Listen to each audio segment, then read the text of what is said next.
Magandang umaga po sa ating lahat. Narito ang ating weather update para sa araw ng Huwebes, September 11, 2025.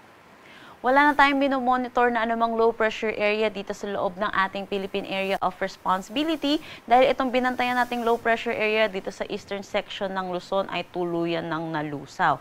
Sa ngayon, patuloy ang pag-iral ng easterlies lalo na dito sa may Luzon at Visayas. Ito pong easterlies ay yung mainit at maalinsangan na hangin na nanggagaling sa dagat Pasipiko. Ito rin po yung nagdadala ng init at alinsangan lalo na po sa umaga at hapon po natin. Sa ngayon, meron din tayong minomonitor na cloud cluster dito sa east ng ating Mindanao at patuloy po natin itong i-monitor kung magiging isang ganap na low pressure area sa mga susunod na araw. Para naman sa magiging panahon natin ngayong araw dito sa Luzon, inaasahan pa rin natin dulot ng easterlies ay makakaranas pa rin ng mataas na tsansa ng mga pag-ulan dito sa eastern section ng ating bansa, particularly dito sa may Aurora, Quezon, Bicol Region, pati na rin dito sa may Marinduque. Para naman dito sa Metro Manila at nalalabing bahagi ng Luzon, makakaranas naman tayo ng maaliwalas na panahon pero asahan din natin yung init at alinsangan, lalo na sa tanghali hanggang hapon na may tsansa po ng mga panandali ang buhos ng pag-ulan lalo na sa hapon at sa gabi, dulot ito ng mga localized thunderstorm. Kung ugaliin po natin i-check yung panahon.gov.ph para sa mga nilalabas po nating thunderstorm advisory, mga rainfall advisory.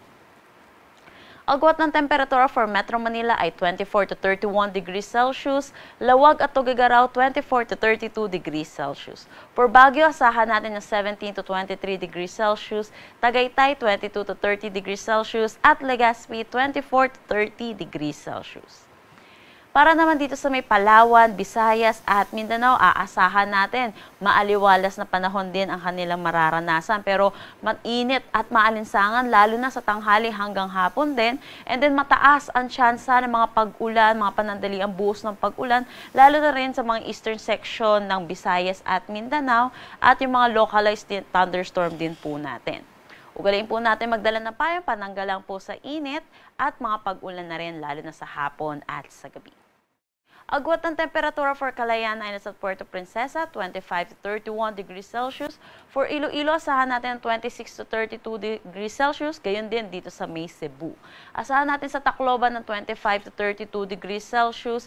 Zamboanga, 23 to 33 degrees Celsius. Cagayan de Oro, 24 to 31 degrees Celsius. At Davao, 26 to 32 degrees Celsius.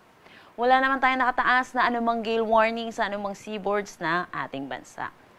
Ang sunrise mamaya ay 5:45 AM at ang sunset mamaya ay 6:01 PM.